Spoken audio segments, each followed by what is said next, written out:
सोलापूरमध्ये भाजपचं निर्विवाद वर्चस्व बघायला मिळालेलं आहे.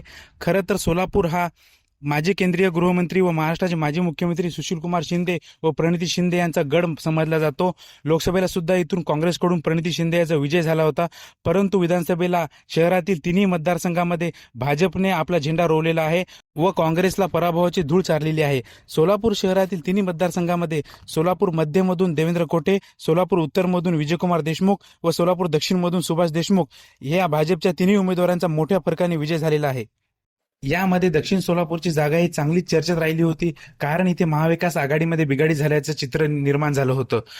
काँग्रेस आणि उद्धव ठाकरे गट या दोघांचाही या जागेवर दावा होता, पण शेवटी ही जागा उद्धव ठाकरे गटाला सोडण्यात आली व इथून अमर पाटील हे विधानसभेच्या रिंगणात उतरले होते.